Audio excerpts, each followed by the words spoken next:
Number 6. Swimming against the rip current. Picture this, you're at the beach, living your best life, maybe pretending you're in a sunscreen commercial. Suddenly, the ocean decides it hates you and yanks you out to sea with a rip current. The survival instinct screams, swim back, fight it, be the hero of your own movie. Which sounds great, until you realize you're basically racing a conveyor belt made of water. Spoiler, the conveyor belt wins. Rip currents are these sneaky rivers of water moving away from shore at highway speeds. If you try to swim straight against them, you'll burn out faster than a knockoff phone battery. And then, you drown. Classic ocean move. The actual strategy is weirdly counterintuitive. Don't fight it. Let it drag you out a bit. Stay calm, and swim parallel to the shore. Eventually, you'll slip out of the current and can make your way back at an angle. It feels wrong, but it's literally how you outsmart the ocean's sneaky little treadmill. So yeah, next time the sea tries to eat you alive, remember, you're not in Baywatch. You're in a chess match with Poseidon, and the winning move is sideways. Number 7. Waiting out the cold by sleeping. If you've ever watched a snowy survival movie, you've seen the trope, someone freezing, whispering, "Just let me sleep," and their friend slaps them awake to keep them alive. Which makes you think sleep is the cozy, natural solution to being cold. Spoiler, sleep is death's waiting room when you're freezing.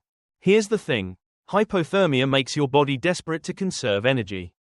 And your brain translates that into feeling really sleepy. But once you nod off, your body temperature keeps dropping, your shivering stops, and that's game over. Basically, it's your nervous system sending you a bedtime story written by the Grim Reaper.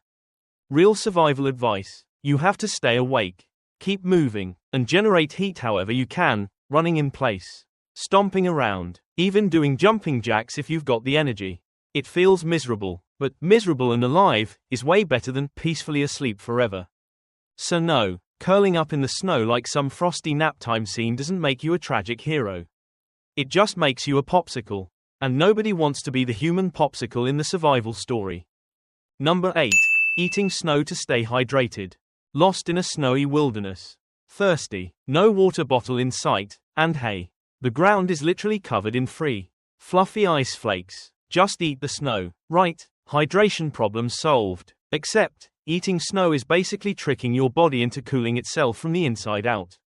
You're taking ice-cold water and making your already freezing body work harder to warm it up. That extra effort burns precious calories and drops your core temperature even faster. Congratulations, you just made hypothermia's job easier. And let's be real, snow isn't the clean bottled water the movies make it look like. It's basically nature's sponge for dirt, animal droppings, and random bacteria. In cities, snow is basically frozen pollution dust. So, yeah, you're not only freezing your insides, you might be seasoning them with germs.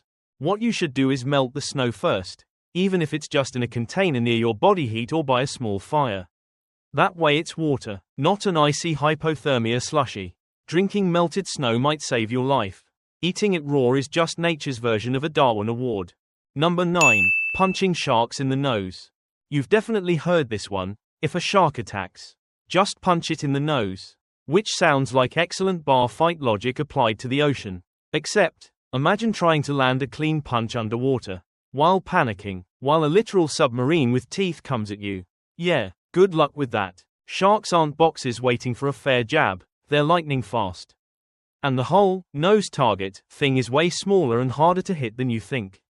Plus, smacking a shark's snout might just irritate it. Like, oh cool, now you're spicy prey. Not helpful. The better move, according to marine experts, is to go for the sensitive spots, the eyes or the gills. Sharks don't like things messing with their ability to see or breathe. So jabbing at those areas is way more likely to make them back off.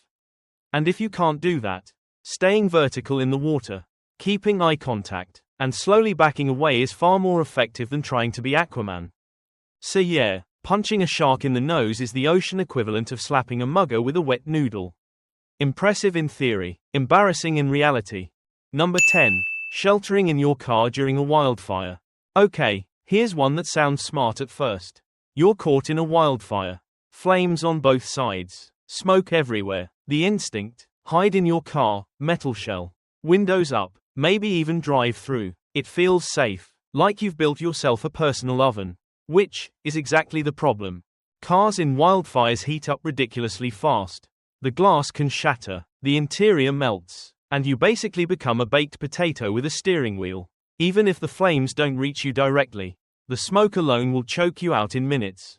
Your car isn't a fortress. It's a very expensive coffin on wheels.